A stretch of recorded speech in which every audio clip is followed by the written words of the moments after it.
Hello to all 3D printing fans. In the video, I will show you how to print, color and assemble a stone.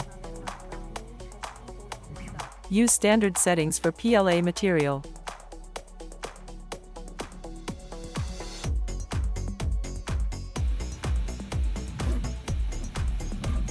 In the beginning I used Revell email colors, after that I switched to Revell aqua colors, which are great. I glued all the parts together with silicone glue.